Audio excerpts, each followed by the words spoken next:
when it's recording. All right. Hi, everybody. Welcome to the Silicon Valley Education Virtual College Panel. As I said multiple times, I do ask for your corporations that if you are not a panelist, please turn off your camera and mute yourself, because we want to make sure that everybody can hear our panelists clearly and loudly. So I'm introducing myself. My name is V. Nguyen. I'm the program manager at the Silicon Valley Education Foundations, and I will be the moderator for today. I would like to introduce you to slowly, one by one, all the panelists that are joining us today. First of all, I would like to introduce you to the representative of Foothill College. Hi, everyone. My name is Anthony Cervantes, Dean of Enrollment Services. Thank you again for having me here, and look forward to answering your questions today. Next up, we have San Jose State. Good afternoon. I'm Deanna Gonzalez, Director of Undergraduate Admissions at San Jose State University. I'm happy to be with you this afternoon. And next, we have UC Santa Cruz. Good afternoon, everyone. My name is Leah Yang, and I'm the Director of Undergraduate Admissions. And I'm happy to be here today and hoping that we'll answer all of the questions that you have. And then we have Santa Clara University. Good afternoon, everyone. My name is Lorenzo Gamboa. I'm the Senior Associate Director of Admissions at Santa Clara University. It's an honor and a privilege to be on this panel with everybody, and we look forward to answering all your questions. Thank you. And then we have the representative from San Jose, CalSO. Good afternoon, everyone. Thank you for having me. My name is Sonia Ramos, and I'm with the San Jose CalSO Consortium, the California Student Opportunity and Access Program, which is a program of the California Student Aid Commission, and happy to be here representing UC Santa Cruz. And then we have the representative from the Santa Clara County Office of Ed. Hi, everyone. Thank you for joining us. My name is Joelle Hansen. I'm the CTE coordinator for Santa Clara County Office of Education. I help support career technical education programs for K-12 on through community college. All right, so we have the full house today. As a reminder, please, if you are not a panelist, please turn off your webcam. As a reminder, this is going to be a recorded webinar. We will be sharing this out to the community, and it will also be going to be on our website. How we are running the meeting today is that we are going to break it down to 4 different sections. The first section is discussing about all the admission updates at the system level and at the school level. The second topic we're discussing today is about the college requirement changes. How is it affecting our graduating seniors, perhaps the juniors and the sophomore? And third sections we're discussing today is financial aid, anything financial aid related. Last but not least, we will conclude with any other topics that we have not discussed yet. So thank you so much, panelists, for joining us today. Let's start with admission questions. We've been receiving a lot of questions about the matter of what's happening to the class of 2020 of graduating seniors. How are colleges considering, a lot of the colleges have already sent out the admission letters, but within the admission letters itself, there are various conditions to it. Some of it is conditional admission, some of it is waitlisted. So can you let us know a little bit on, at the system level, what is happening, and how is, and at later on in your specific university, how are you handling the differences of how COVID is affecting conditional admission and waitlisted? Let's start with Foothill College. We don't have those type of wait list, or as a community college, pretty much you fill out an OpenCCC application, allow that to process, and you're in. The requirements for admission to community colleges are either a high school diploma, GED, or be 18 years or older. So it's very simple for the community college sector of this question to join our school, and we definitely are welcome and ready to have students come and join us. for their first 2 years and then transfer. We definitely have a lot of services, and we already have a lot of virtual and online education opportunities at our college. So even though this was a major shift for our college, we are pretty prepared. We already were about almost 50% online before the COVID-19 crisis. So we're ready to take on online learning and help you guys out. So just let us know how we can help out. But I would say the admissions process is very easy for us. Definitely welcome you to our college. And if you have more questions, you definitely can reach out to my office. Mm-hmm. And I just want to follow up, when it comes to reaching out, do you prefer our families or, our community emailing you directly, or calling directly will be the best way? And is there an expected delay because of so many people are trying to contact your college specifically? Well, I would recommend everybody go to email us. Is currently, we do have phones available currently, but we are using a system called Jabber, and it's a Wi-Fi based system, and the phones do cut out, unfortunately. That's one thing we're dealing with virtually. That's a problem. But email us anytime at admissions@foothill.edu. So again, admissions@foothill.edu would be the best way to contact us for general questions, and we can definitely answer those and pass those along to colleagues in other offices if we can answer your question. Thank you. All right, next up, we're going to go to San Jose State. So we have admitted our class, and we do not have conditional or waitlisting admissions. All of our admits have been provisionally admitted, subject to verification of their final work. The verification will go through the summer, and so right now we're just pending our intent to enroll, which is coming up soon.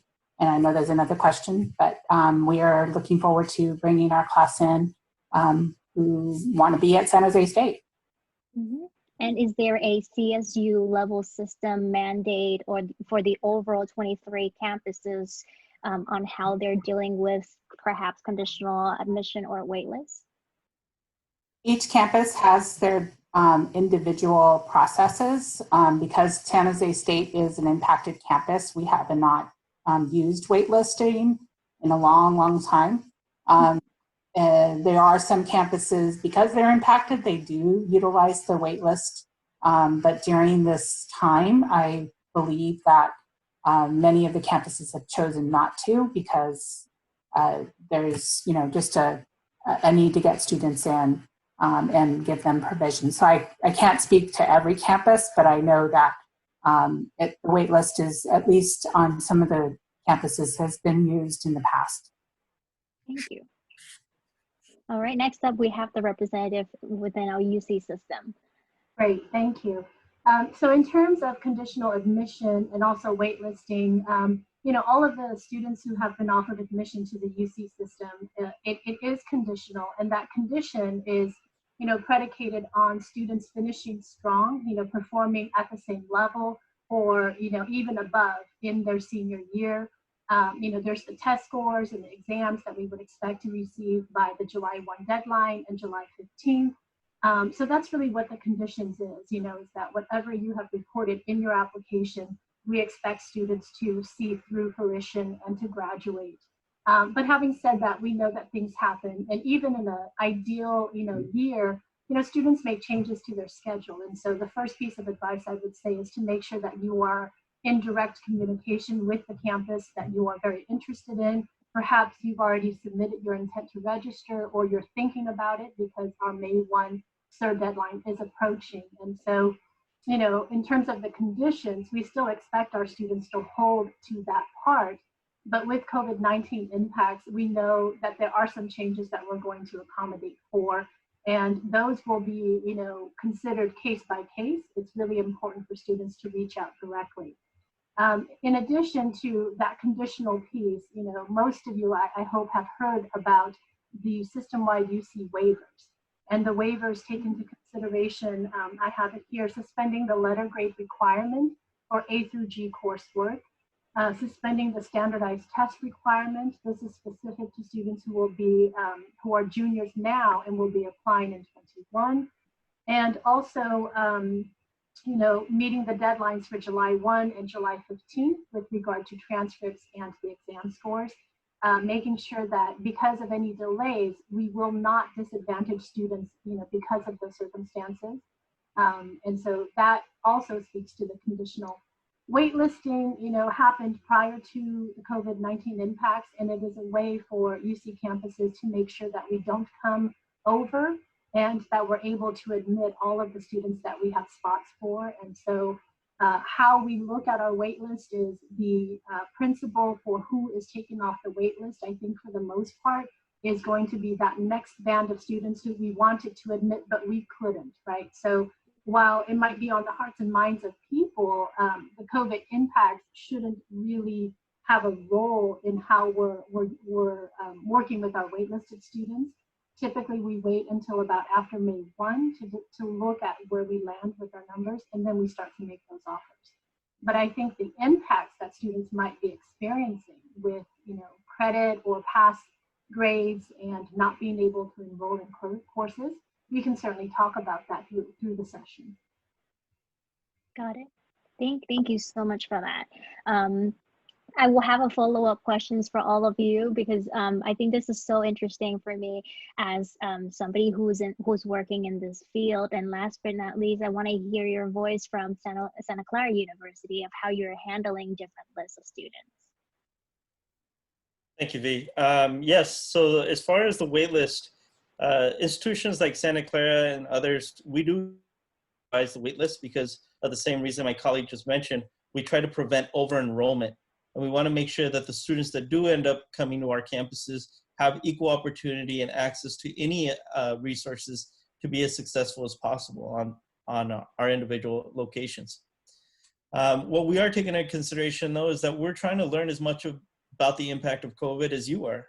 There's so many things that, have been thrown out the window because of what's going on, not only locally impacting us, but also globally. Because now we have to take into consideration things like students who were studying abroad, students who are going to be, no longer wanting to come out of state or in state and want to stay local, all these type of things, and looking at ebbs and flows and trying to balance our entering classes. So I think if you are really interested and really want to make sure if you are on this process of the waitlist, be proactive, get in touch with your college resources and your college admissions officers. Let us know that you're really interested on the campus. Santa Clara has jumped onto the waitlist already because of what's going on, and many of my other colleagues across the country have as well. But we look forward to answering more of your questions as we move forward. So all of you talked about how you, at the different university and perhaps as a system, big system like CSU and UCs are trying to accommodate of what's happening.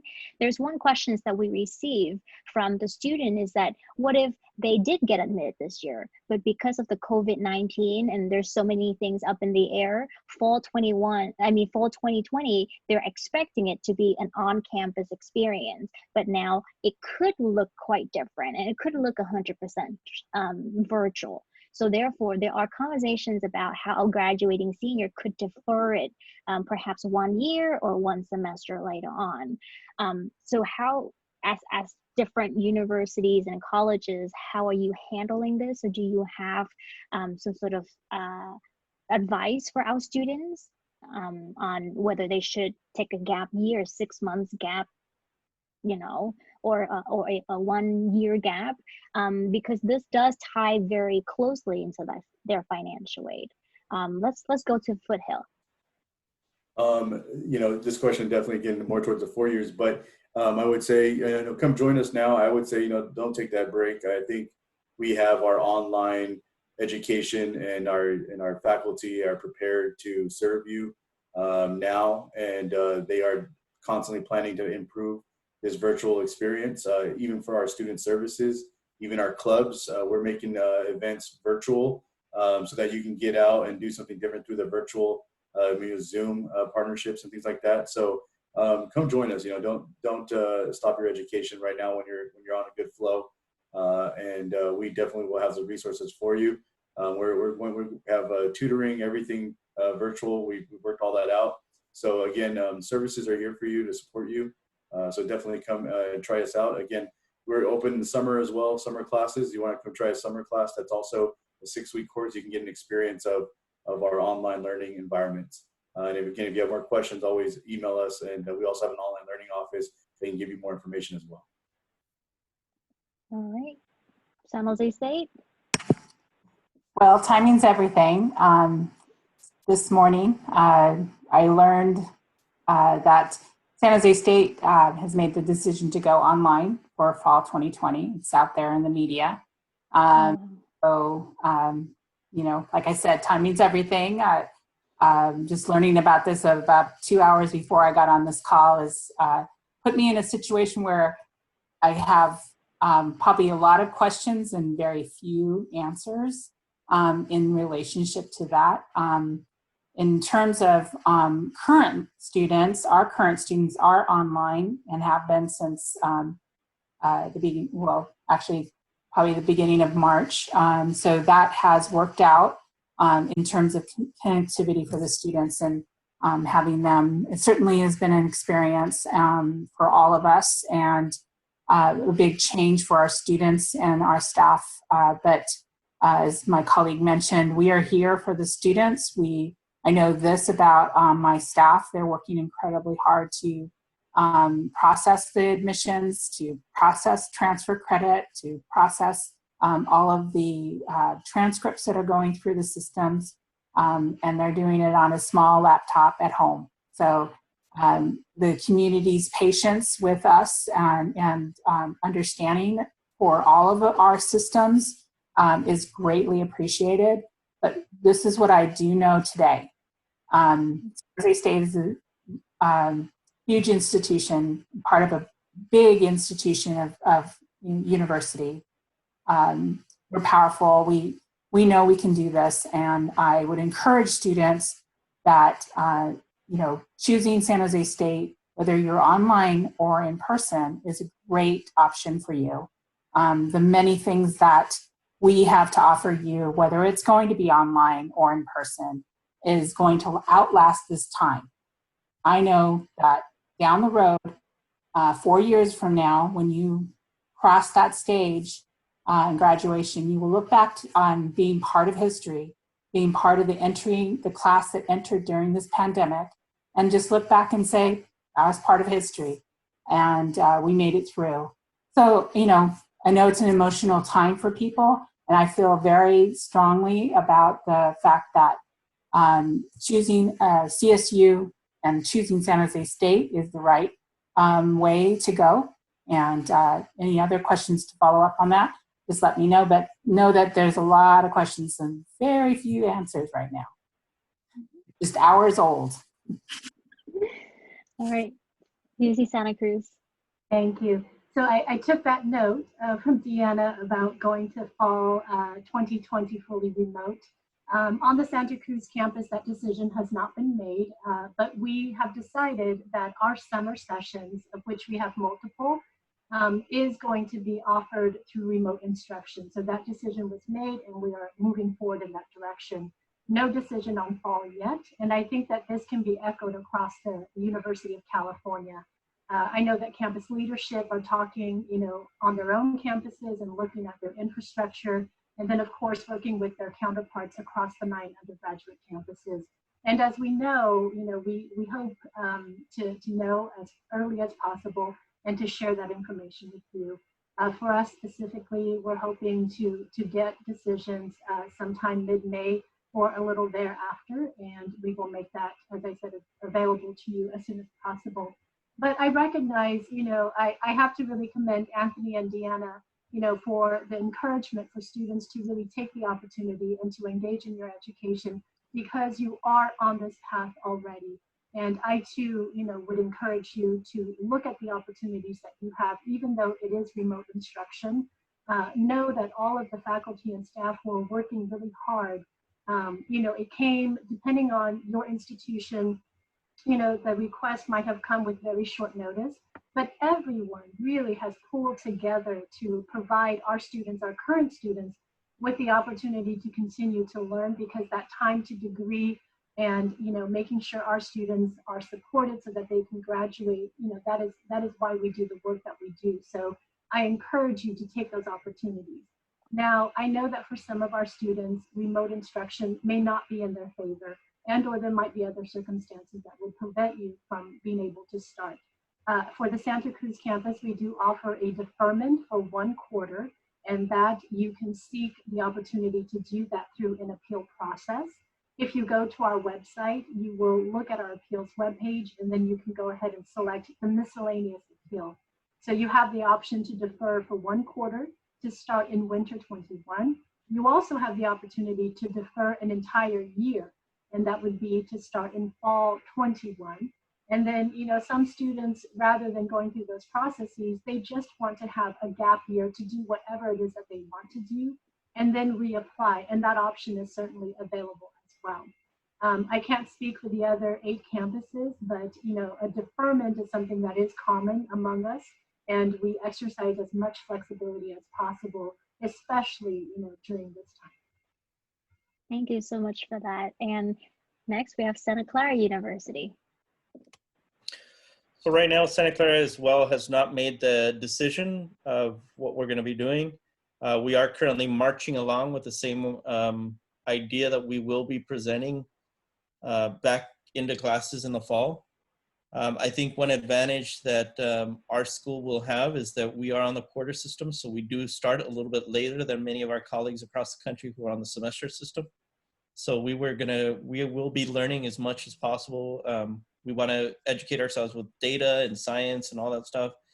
Make sure that we follow our state leaders and our federal leaders to figure out where is it that we're going to go with this. But I know that the anticipation and excitement for our students is to usually have that first day to come on, build that camaraderie right away. And it's kind of hard to have to do it from your living room. So we are really trying to accommodate and work with as many of our students and families as possible. But until we have further information to validate our concrete decision, we will be marching right now with these orders currently. Thank you so much for that. So the next questions really does answer a lot of the students and the parents' concerns within the admission realm and college requirements grades. A lot of the high school districts are having different policies of how they are grading their last semester. Some students, I mean, working at the foundations, all we're hearing every day now is the lack of internet access and digital device. And some students don't even have access to be able to complete their semester, their spring semester successfully. So as an institution, how would you process the semester grading so that the student can be successfully admitted to attend fall 2020? Let's go with Foothill. Again, going back to the admissions process is a lot easier at Foothill College. And so we're not looking so much at your high school final grades. We're looking more at your, maybe for assessment purposes, we may be looking at your transcript to see where you place in math and English. That might be something that we'll be looking at more than anything.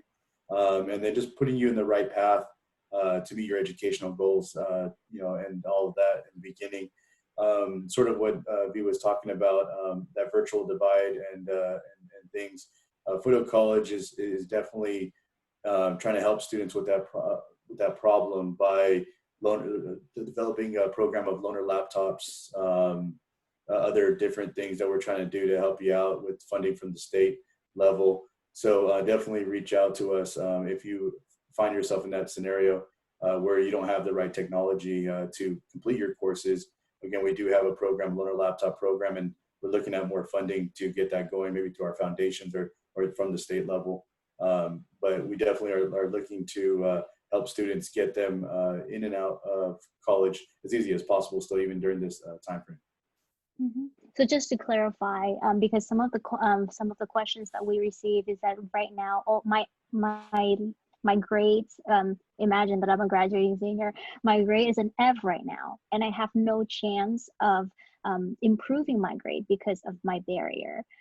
Will I still have the chance to successfully enroll into Foothill College if that's the case? Since it sounds like you're not putting too much weight on spring semester grades. That's correct. I mean, again, it's more about graduating for community colleges. You meet that requirement, you're indoor pretty much for us.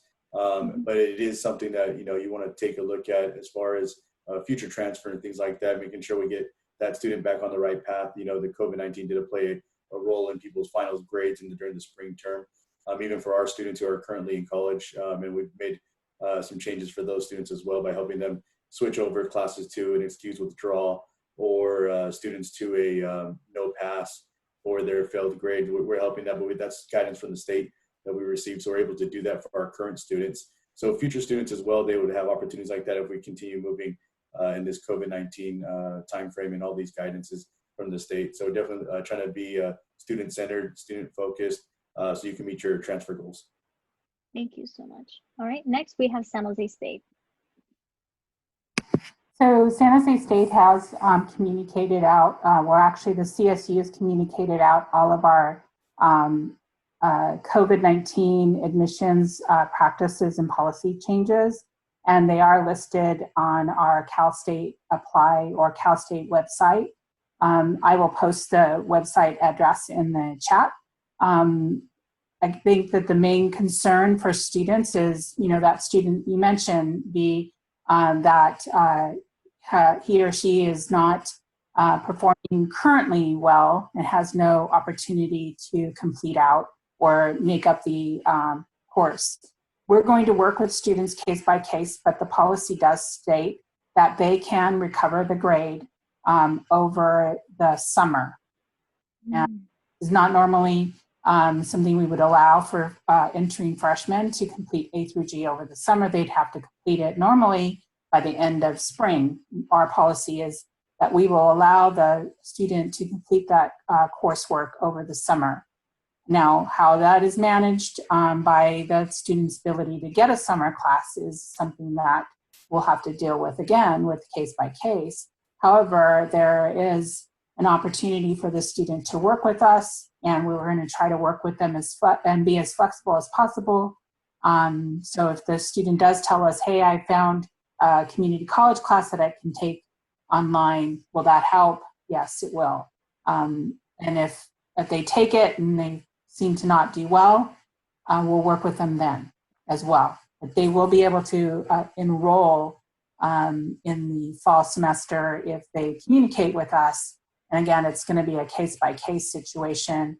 And we're hoping that, our students have been able to fulfill their requirements, that not only are the CSUs and my other colleagues in the systems throughout the state are being flexible, so are the districts. So we're counting on student success through that process. So more come on that, but all of our processes and practices have changed for moving forward from fall 20 because of COVID, and they're all listed on our Cal State Apply website.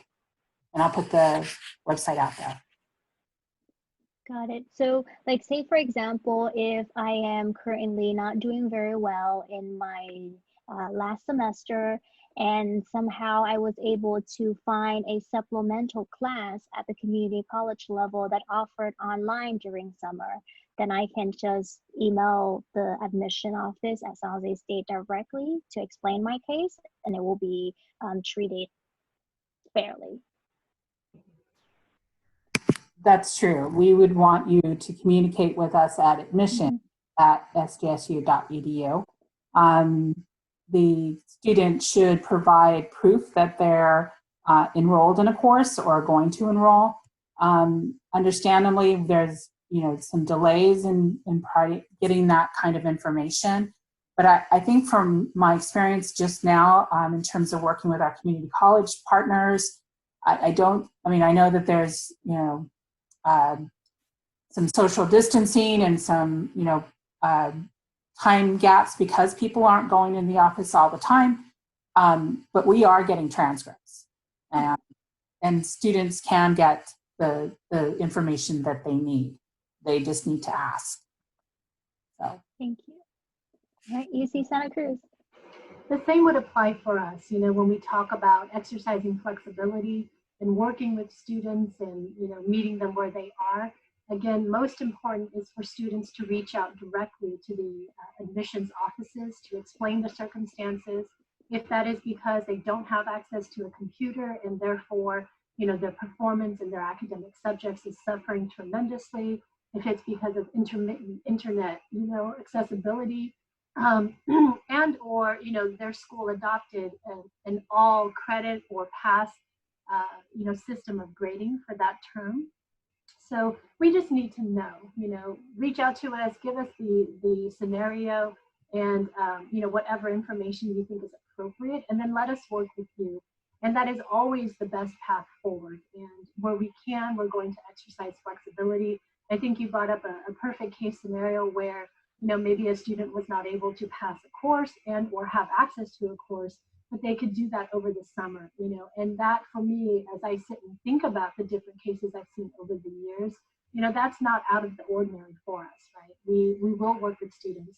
The other piece that's important here is to keep in mind that when we look at a student's academic record to offer them admission or not, we've seen everything, right? From their very first year until typically the junior year, summer, and sometimes students are great to even update us with their 7th semester. So that would be the fall term of how they've done.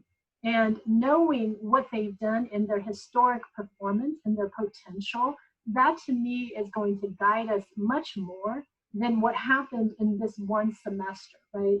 Which we can all agree is a big blip. And, people are dealing with these circumstances in different ways. These challenges are impacting people differently. So I think we have to remember that. But again, open communication, early communication, being able to demonstrate, what it is that you're challenged with, and then giving us the opportunity to work with you. Just out of curiosity, if I'm a student and I am thinking ahead of time, where should I go to? Because we do talk about taking some sort of summer class as a supplement to prove to the university that I have what it takes to go here. But where do you recommend that I should go look? Should I look at the nearby community college website to see what's offered online and then communicate it to the admission email that is addressed at different university, or should I go and talk to my counselor and ask my counselor to help me find that out? I think it's going to vary. Some students I know are just very proactive, and so they'll look for different platforms, different resources where they can take those classes. And it's certainly helpful when somebody approaches us and says, this is what I'm struggling with, or this is the course that I'm not doing well in, but I've done X, Y, and Z, and I just need your confirmation that I can do this, and put it into your system so that I can follow through. And that's perfectly fine.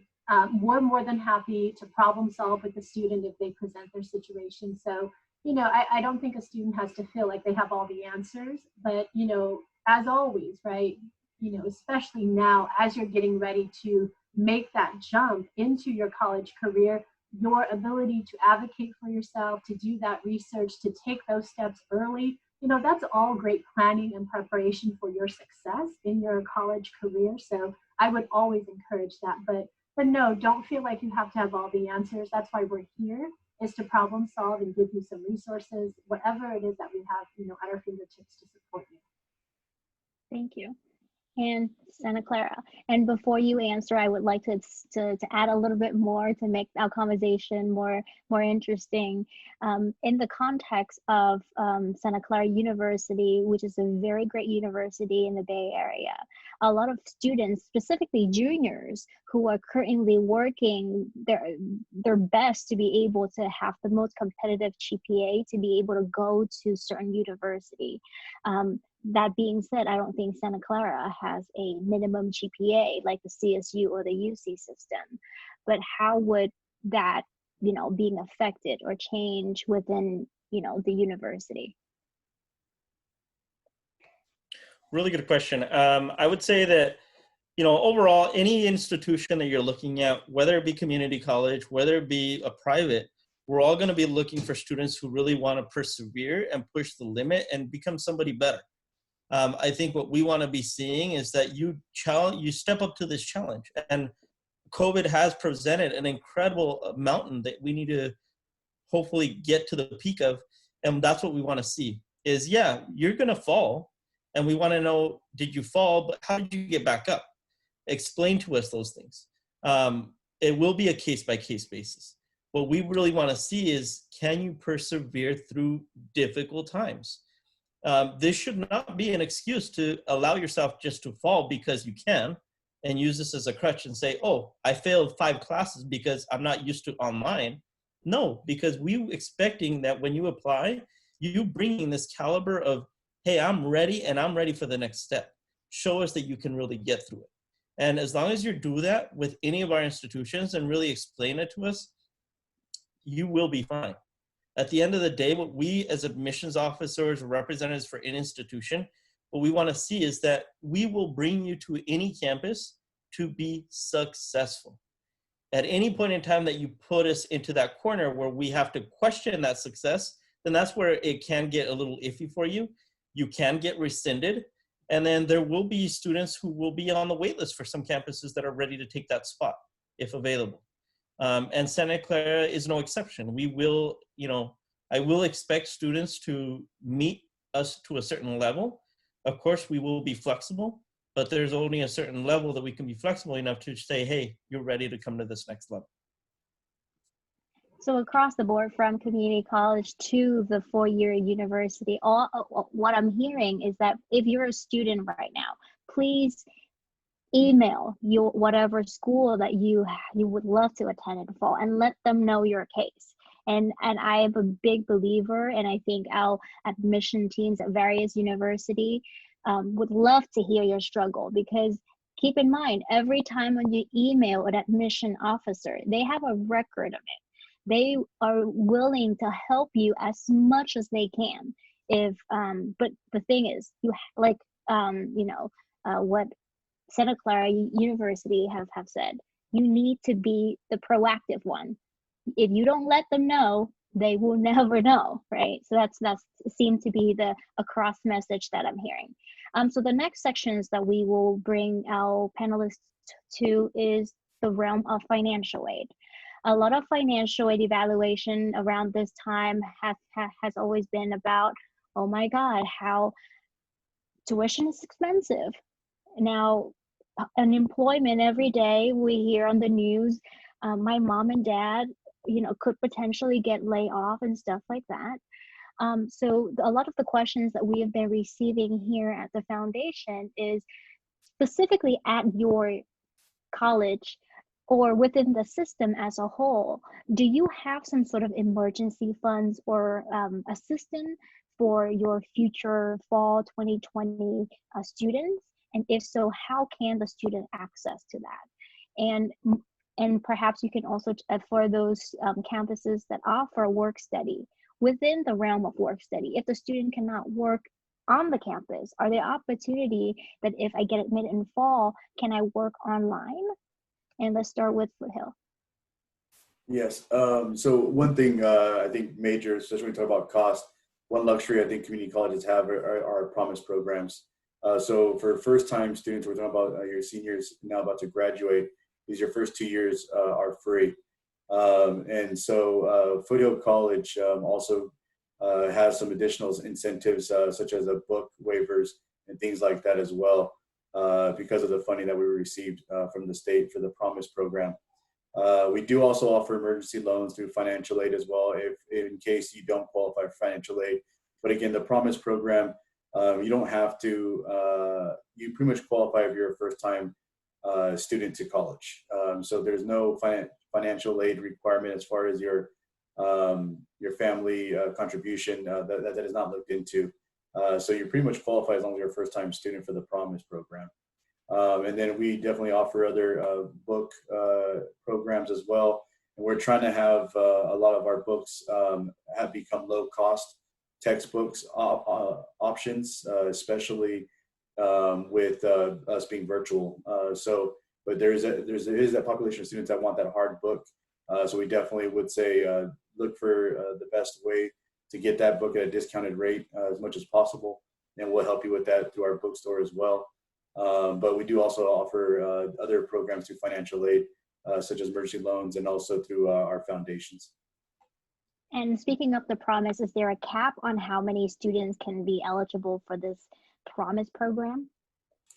Currently, right now, we haven't set a cap. The reason why is we haven't had enough students to take advantage of it. To be honest with you, I'm surprised that we didn't have a line out the door when we first rolled this out, and definitely would like to have students come in and take advantage of that.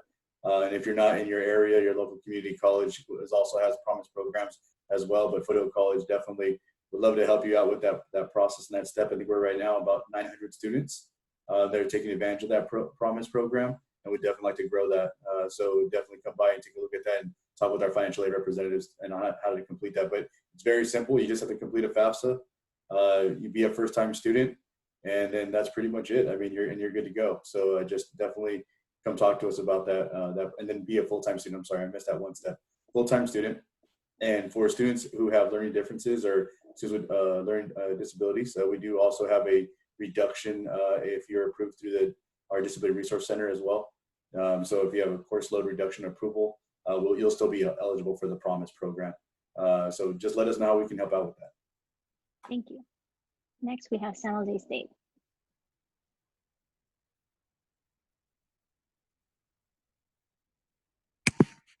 At microphone. Okay, so definitely the financial aid opportunities are still intact for those students that have applied.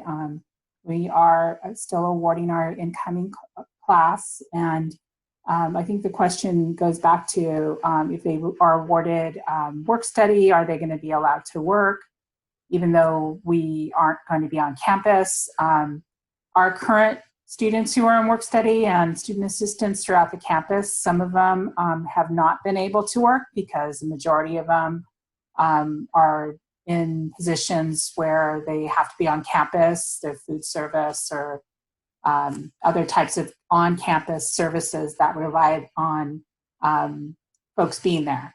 I know for a fact in my office, we have our student assistants who are student or workers that are on work study. They're still working. We have phone calls to make.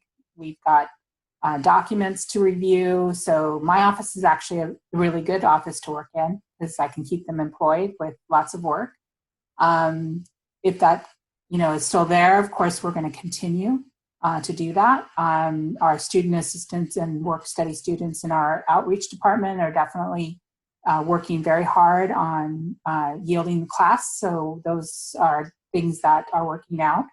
In terms of other opportunities outside of financial aid and support services, we have our SJSU Cares program, which right now has been working through the financial aid office with this new CARES Act funding, which is being distributed out to all of the universities in the country. I'm not going to get into politics, but there have been some changes as of yesterday to that.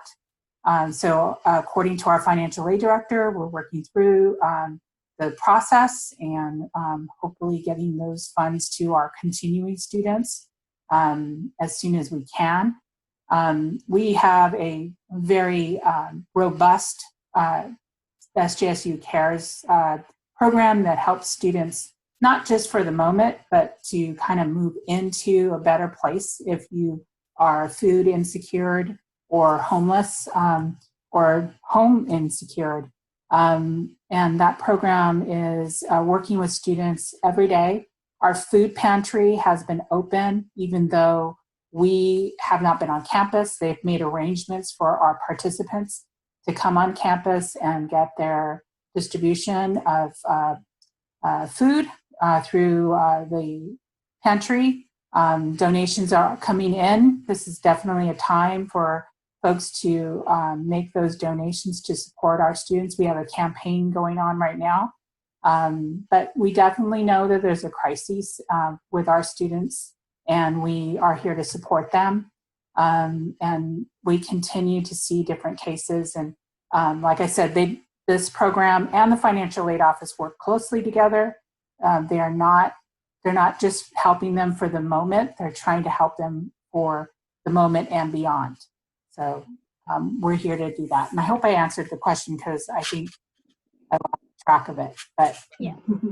So I know that Lorenzo will have to leave a little early. So before we get to UC Santa Cruz, I would love to provide the opportunity for Santa Clara to share some of your financial aid situation and potentially talk about some sort of scholarships that's currently offered for Sprout students and whatnot.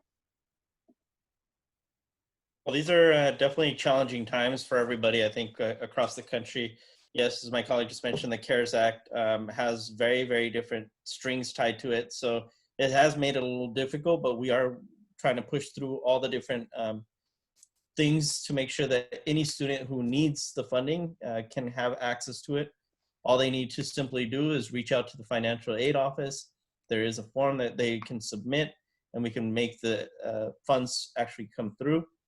The challenge is having the opportunity to actually work with what need looks like now in post-COVID, because now it's not just our lower income families that are struggling continuously and have had to. I think for them, it's just a way of life. Do this the way we've always gone.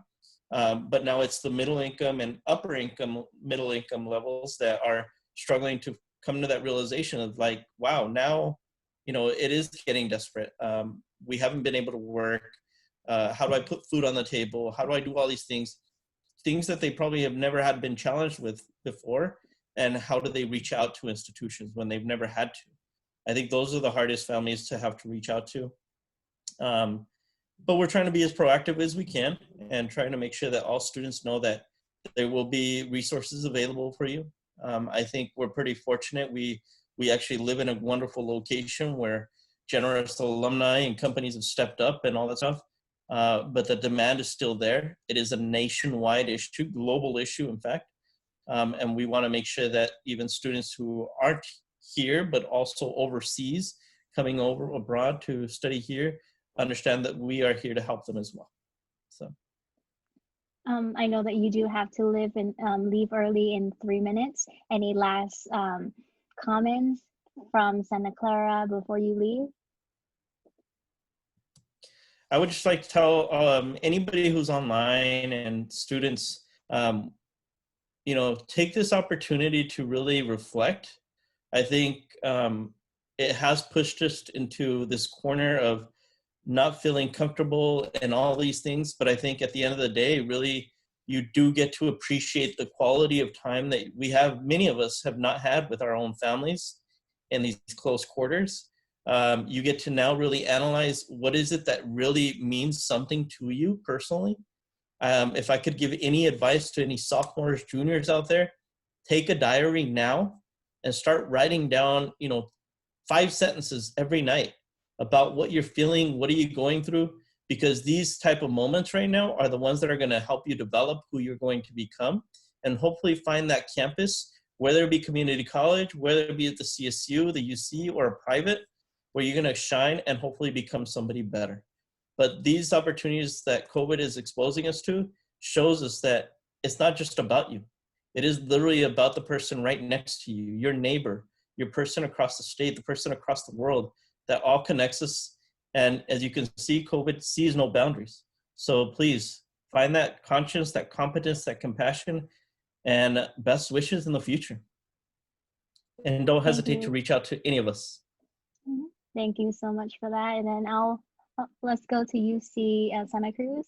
And I would love to have Sonia voice on, you know, since she's housed in UC Santa Cruz.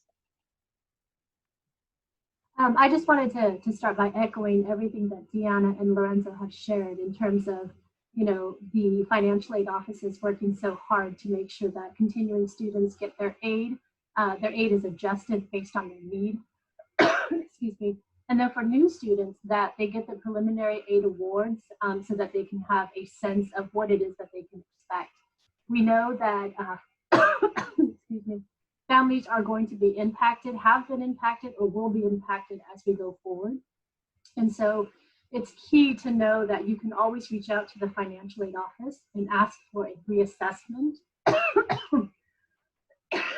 of your ability to contribute. And, you know, that might look very different than what you were packaged with originally. Let me go ahead and turn it over to Sonia to speak a little bit while I clear my throat. Excuse me. Sure, not a problem, Leah.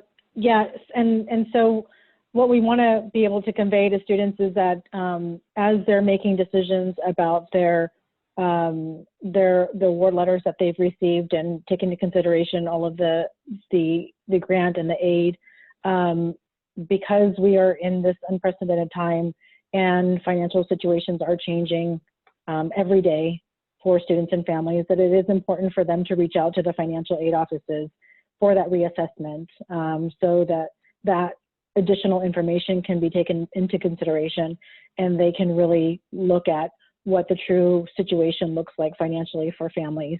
The financial aid offices have the ability to make that professional judgment for students and families that will allow them to receive additional aid if needed.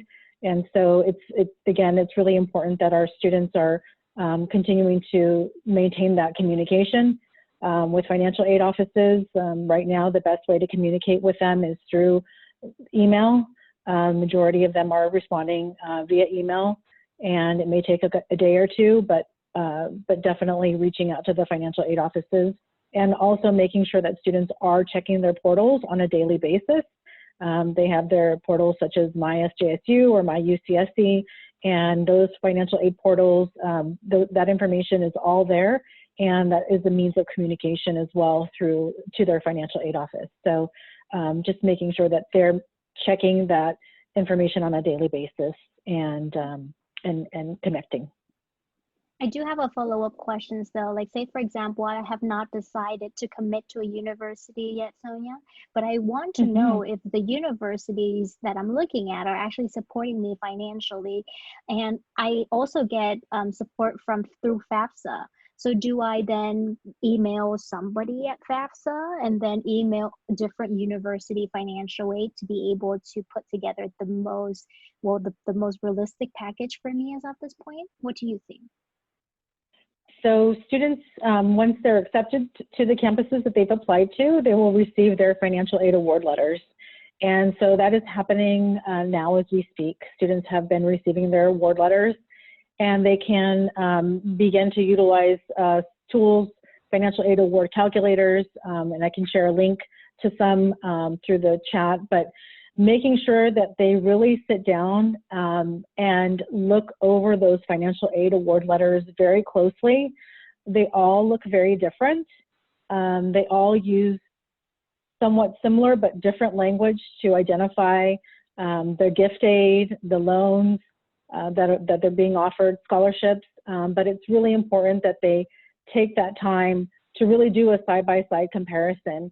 And most importantly, in doing that analysis of their financial aid and what is actually going to be in their best interest financially, is making sure that they understand the net cost of that college or university, and looking at when they're considering when they're looking at the net cost and defining what their gap is, meaning the amount of money that they may need to pay out of pocket for that year. It's really important that students look at the direct costs associated with that college or university, and really be able to determine what the true gap is. So the net cost of the college or university is going to be their tuition and fees, and then looking at the direct costs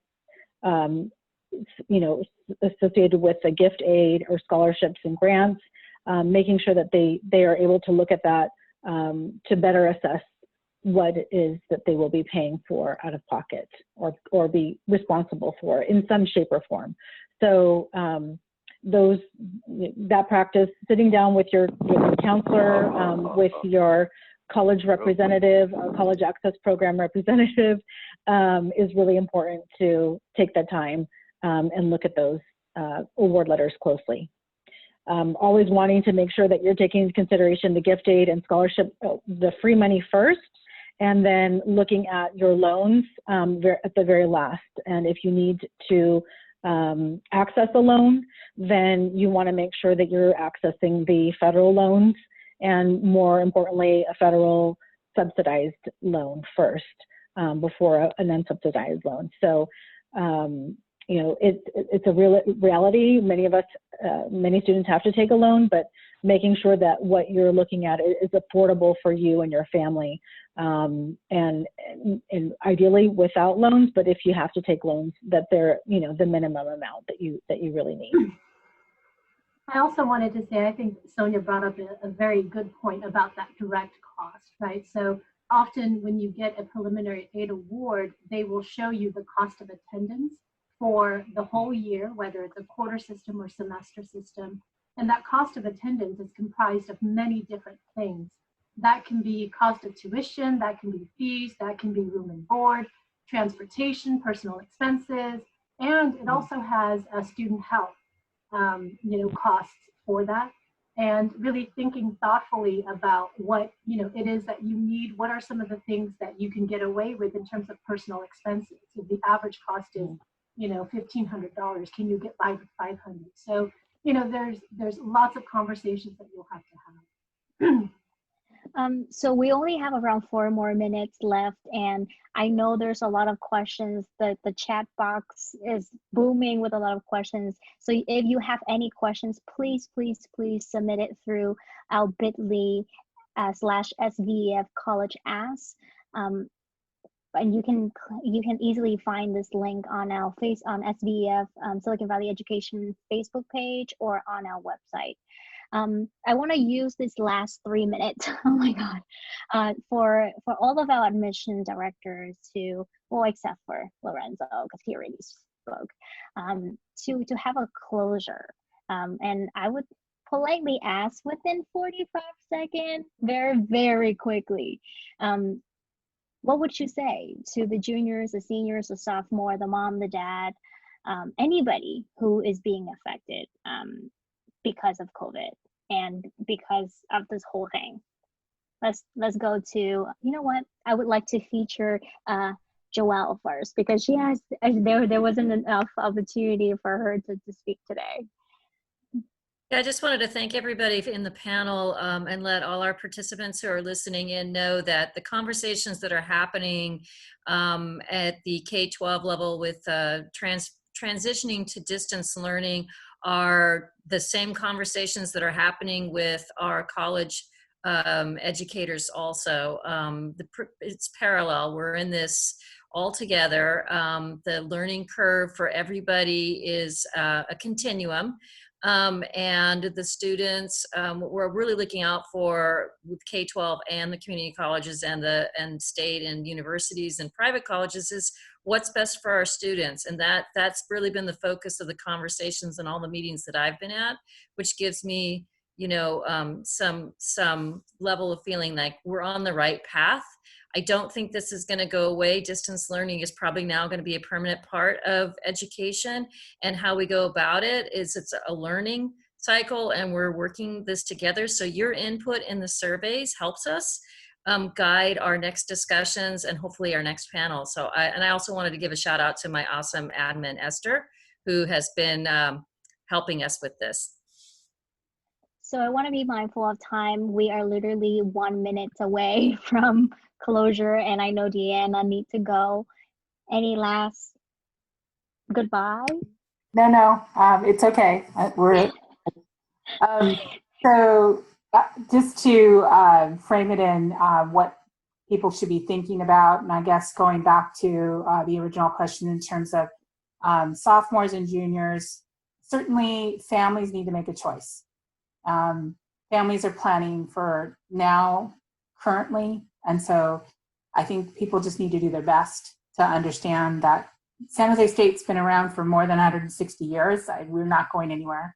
I certainly want people to make good choices for their family, for their student, for their future. And, you know, as I say, this is a decision that you will make to further your education, but you want to make the best choice for yourself and not be pressured by all this time. You will look back at this time and say, it was historic, and I wish you the best, and thank you. Thank you. And the stage is yours for, you know what, let's have UC Santa Cruz first, and then since Foothill has always been going first. And then before I go, I wanted to ask if Casey had any statements that she wanted to make before I signed off with the group. Oh, Leah, I think my only statements are for students kind of looking for either free tutoring during this time. Our website, elevatetutoring.org, we are offering free STEM tutoring.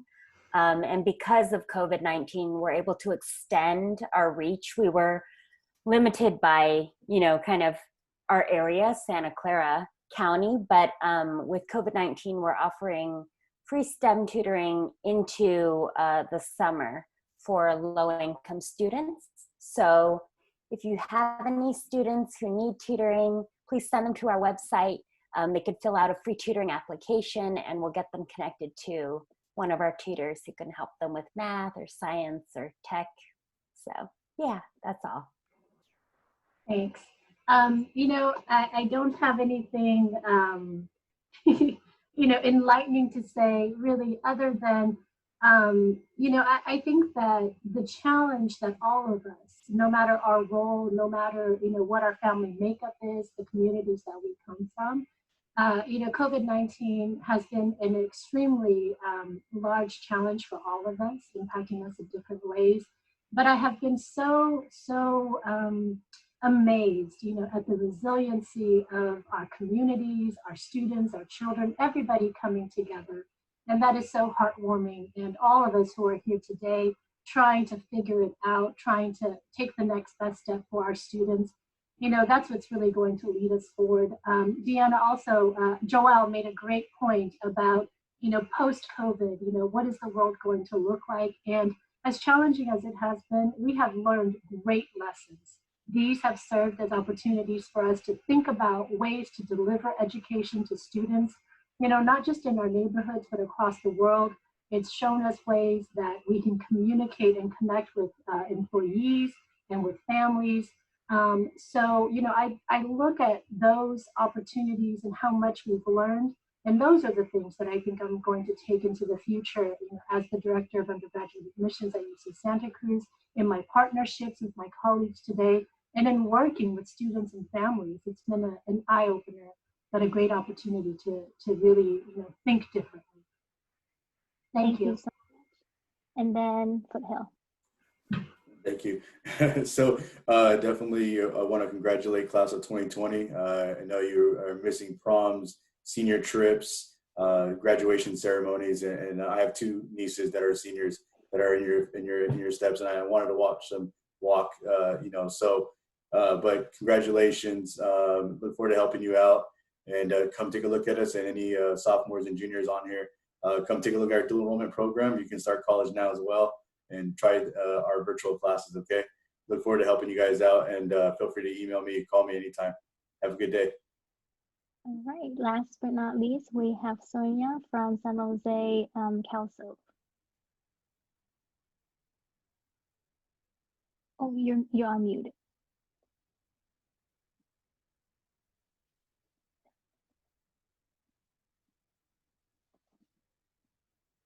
Uh-oh.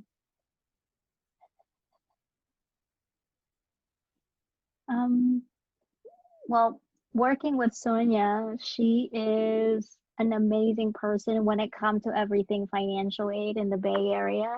We are going through a little technical difficulties right now, but if you would like to hear more about Elevate Tutoring, we do have Casey. She is the Director of Operations and Development on the line, and I would love to bring her back to perhaps talks a little bit more, because I know that, earlier UC Santa Cruz brought you in earlier because she was interested, but I was actually going to provide a longer space for you to share this excellent opportunity for our students. Sure, V. So for any students listening, and also administrators who, have contact with students, we have kind of two opportunities that I wanted to talk about.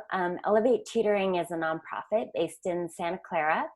And basically what we do is we provide students who are from low-income households with $5,500 in scholarship to then kind of pass the torch and provide free tutoring to middle school and high school students, and also community college students who are also low income. So it's a great model. We take in students, you know, from one end who are going to local community colleges, local state colleges, local private universities, and we train them and we give them, the training is really focused on growth mindset, but we train them to tutor. And as I said before, it's STEM tutoring. So it's math, science, tech, and what is the other? Engineering. I was an English major, so not my field. But yeah, so that's basically what we do. So if there are any students that you work with at your schools who are interested in becoming tutors, we have a rolling application process. They can go to elevatetutoring.org. And like I said, it's just kind of a great way to supplement income. We pay slightly higher than minimum wage right now. We're finding that as minimum wage climbs, we might need to also climb our pay because we want to continue to offer like realistic and helpful financial support for students going to college.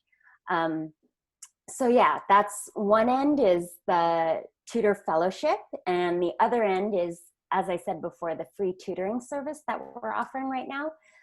Because of COVID-19, we have expanded our reach. So we're getting tutor requests from all over the world right now, which is kind of crazy.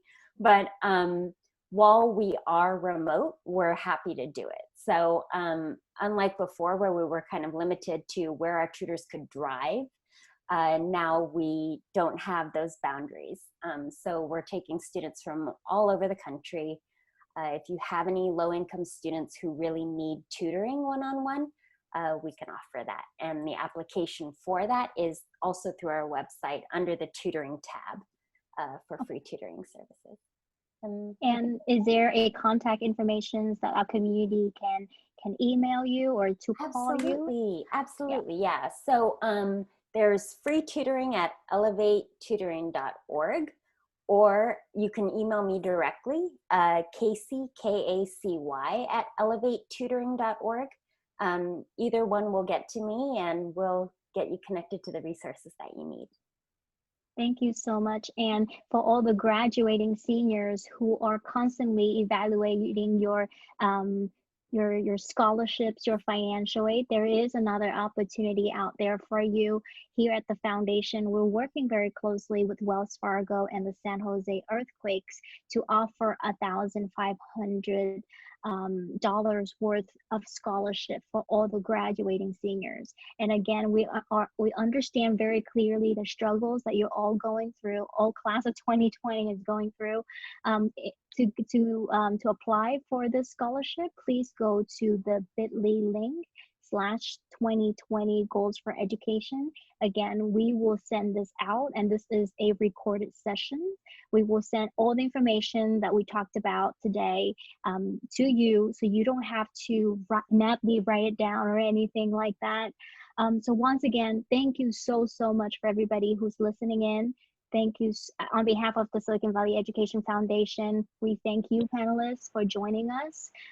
We do receive a lot of requests for putting together more virtual college talks like this, and we hope to see you again soon. Have a great day. Please stay safe. Please stay positive. And that will end our session today. Thank you.